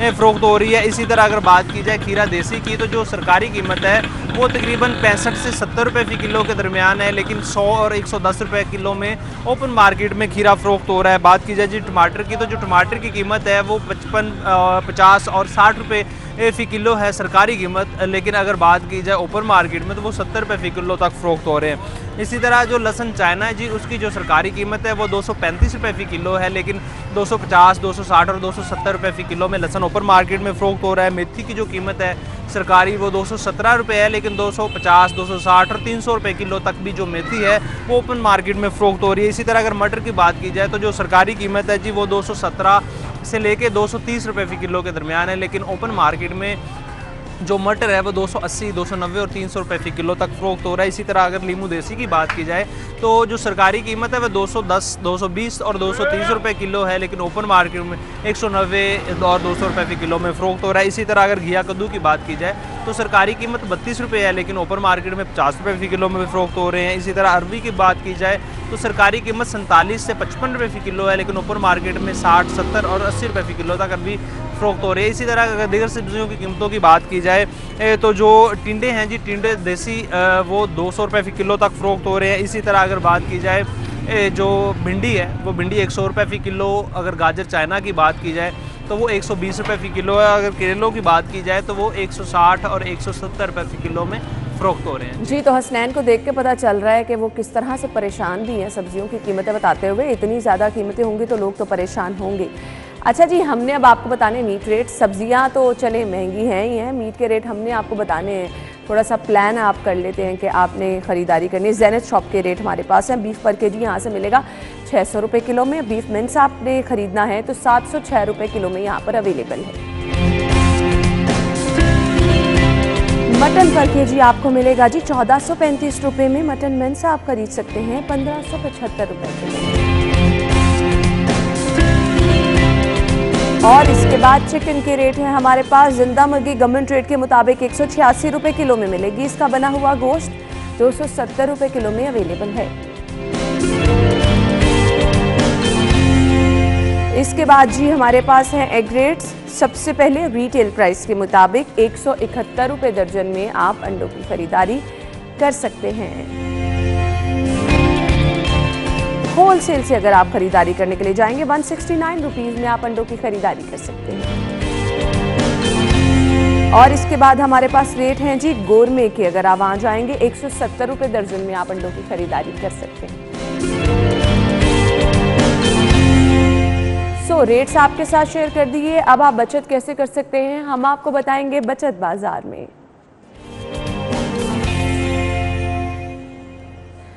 कुछ ब्रांड्स हैं हमारे पास जहां पर ऑफ लगी है, आप वहां जा सकते हैं, शॉपिंग कर सकते हैं। सबसे पहले बोनेंजा पे अगर आप जाएंगे अप टू 50% ऑफ है।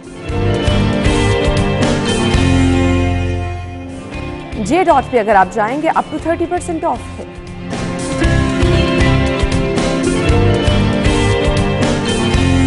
नेक्स्ट ब्रांड खादी, अगर आप यहां जा रहे हैं अप टू 50% ऑफ।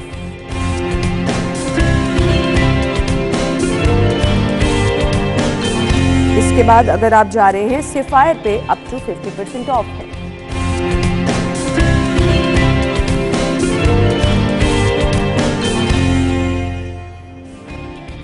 ये तो सब चीज़ें हैं जी, आप ख़रीदारी कर सकते हैं। और अभी मैं सामने देख रही हूँ शहर में बारिश भी हो रही है, तो बारिश में अगर आप बाहर नहीं जा सकते, आपने सस्ती चीज़ें खरीदनी हैं, आप लोगों के पास ऑप्शन होती है ऑनलाइन शॉपिंग आप कर सकते हैं इन सब जगहों पर। आप जान लेते हैं माल का हाल। एक नज़र डालते हैं करेंसी रेट्स पर।